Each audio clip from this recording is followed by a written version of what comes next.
Hello! Welcome to Essay Nights, the Essay Slayers. My name is Julie and I will be your instructor as we read through Champion Equality, Diversity and Inclusion essay.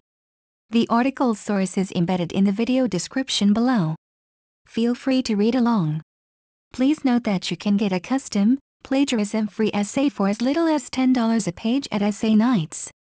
The link is in the description. 1.1 Explain the models of practice that underpin equality, diversity and inclusion in own area of responsibility. Equality is to treat all as individuals.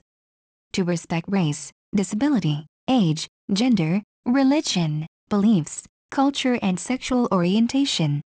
For all to be open to opportunities, to be treated fairly and respectfully, have rights and equal status in society and for all to reach their full potential. Diversity is to value that we are all unique and yet similar. We have different needs, interests, learning styles, language and personality, etc. Inclusion is to incorporate all of the above into our environment to participate in play and learning, to promote positive outcomes and the opportunity to grow and develop, to feel valued and empowered to succeed. Within this setting as a director, I come into contact with staff, visitors, parents, carers, children and other professionals on a daily basis. It is my responsibility whilst in contact with all these people and children that they feel that the unregistered trademark rate treated respectfully and fairly. As I am working in domiciliary care setting, my client group are people with mental and learning and people with physical disability. Both social and medical model have the implications on my client group. Service users are supported by care staff to promote their independence, to help them contact socialization with family, friends, and local communities. Care staffs are allocated to meet the cultural and social need of the service user to make a positive outcome in a person-centered way. In case of any medical condition, they seek medical intervention for the service users. 1.2 Analyze the potential effects of barriers to equality and inclusion in own area of responsibility. There are many barriers to diversity and inclusion.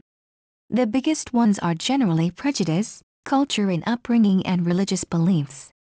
Prejudice is a preconceived opinion that is not based on reason or personal experience.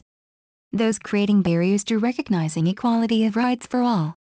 Cultural barriers can prevent, for example, consideration of spiritual, relational or dietary needs that do not conform with traditional expectations. Religious belief, where different religious beliefs are not taken into account and minorities are marginalized and not acknowledged. Other significant barriers could be structural, institutional and personal. Structural, where circumstances create or result in barriers. People make the assumption about younger adult and consider all young people as a whole category rather than treating them as an individual. This type of stereotyping happens when people lack knowledge about equality and inclusion.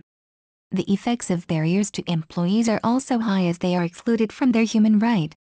Employer can easily discriminate those in terms of race, gender, sexual orientation and culture.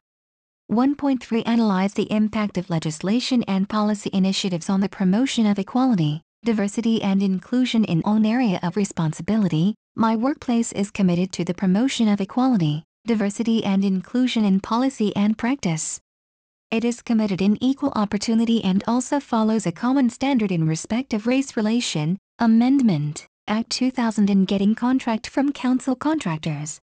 It also observes the Code of Practice of Commission for Racial Equality, CRE, in employment. Organization promote equality with respect to age, gender, race, disability, religion, sexual orientation and establish a national common standard which is compliant to the Race Relation Act 1976, as amended by the Race Relations, Amended, Act 2000. Under this law, the organization carries out its function. It has due regard for the necessity to eliminate any unlawful, discriminating and promote equal opportunity and harmonious race relation. It also follows the Race Relation Code of Practice for the elimination of racial discrimination and promote the equal opportunity in employment as approved by the Parliament in 1983. It ensures that all employees and service users with or without disability, irrespective of background, are treated equally and compliant to Disability Discrimination Act 1995. Under the Sex Discrimination Act 1976, Any staff of service users has recourse and protection from any discrimination. Its policy is to protect the staff and service user from discrimination on the grounds of sexual orientation under the Employment Equality, Sexual Orientation, Regulations 2003. It ensures that men and women are same as far as pay is concerned. Under Equal Pay Act 1970, Organization Unregistered Trademark's policy is to make sure that men and women are treated equally and not discriminated in terms of their pay. To promote equality, diversity and inclusion in policy and practice, my workplace also compliant to other legislation like Human Rights Act 1998, Sex Discrimination, Gender Reassignment, Regulations 1999, Employment Equality, Religion Belief, Regulations 2003, Disability Discrimination Amended Act 2005, Equality Act 2006, Racial and Religious Hatred Act 2006. 2.1 Promote equality, diversity and inclusion in policy and practice. The organizations where I work promote equality, diversity and inclusion in both policy and practice. Staffs should regularly be reminded the importance of equality, diversity and inclusion in day-to-day practice. Staff should respect the choice, preference, ethnicity, origin, rights, and wishes of service users. Care staff should be allocated to service user to make sure that continuity of care is maintained. Staff would be selected against the service user in such a way which promotes the social and cultural need of service user. If possible, staff would be selected from same cultural and religious background and with same language spoken. Therefore, care staff could appropriately relate to service user, which ultimately lead to a positive person-centered outcome. Care staff should promote independence, liaison with family members, friends, local community link for better social inclusion and to meet the wishes and choices of service users. Care staff would be aware of legislative impact while providing care in respect of religion, race, age, disability, gender and sexuality. Race Relation Act 1976 and Protection of Harassment Act 1997 are in place to protect the vulnerable person. Disability Discrimination Act 2005 is also in place to protect person from discrimination because of disability. Sex Discrimination Act 1976 is to protect people from discrimination due to sexual orientation. Such other acts like the Human Rights Act 1998 and Convention on the Rights of the Child, UN, 1989, are in place to protect people from discrimination. 2.2 Challenge discrimination and exclusion in policy and practice. The organizations where I work challenge discrimination and exclusion in both policy and practice.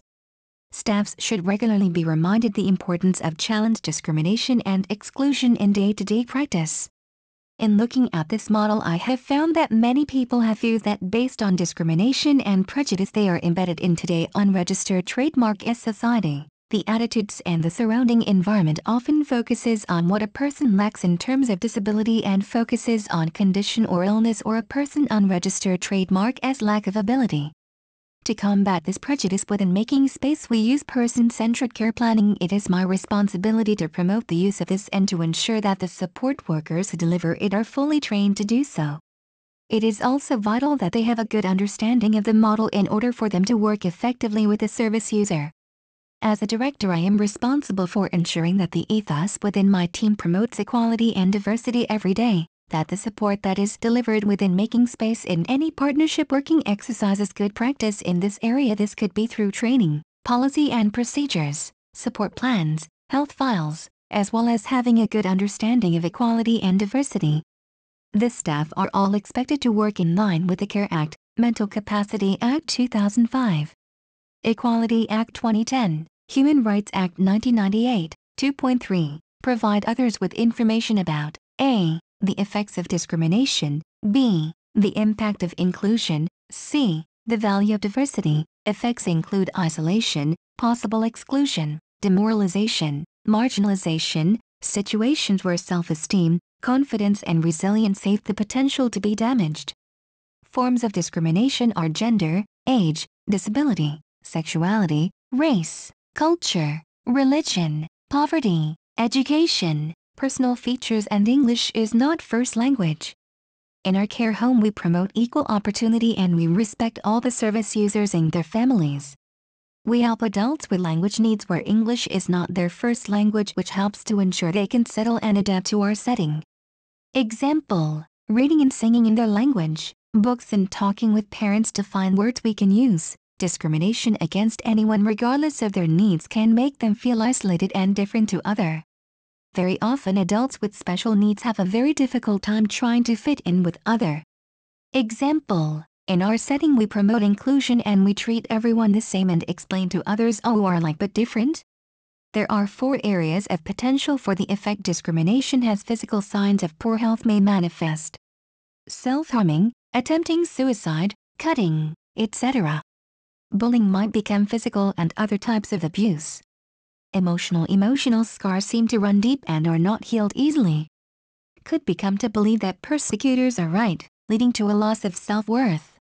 Could lead to physical signs of trauma: social lack of friends, social exclusion, no one to talk to about interests or plans for now and the future. Being treated as though someone does an unregistered trademark to belong. Could lead to more emotional harm, physical harm, intellectual harm, etc. Intellectual: not wanting to learn, withdrawing from places of learning. Not wanting to be around others: unsafe behaviors. Social inclusion in practice: promote and support access to social networks. Resolve transport issues so that they do not prevent people from participating in the wider community. Build links with community projects, community centers and schools to increase levels of social contact between people from different generations. Identify, respect and use people unregistered trademark skills, including the skills of older people gained in previous employment. Give people ordinary opportunities to participate in the wider community through person-centered care planning. Involve people in service planning and ensure ideas and suggestions are acted upon. We are promoting our service users to participate with the community by attending day centers, drama classes, arts and craft centers. Keep in contact with friends and families. Thank you for taking your time to listen to me. I hope you enjoyed learning about champion equality, diversity and inclusion essay as much as I did. Kindly remember that you can get a custom, plagiarism-free essay at A9AYTZ for as little as $10. The link is in the description. See you next time.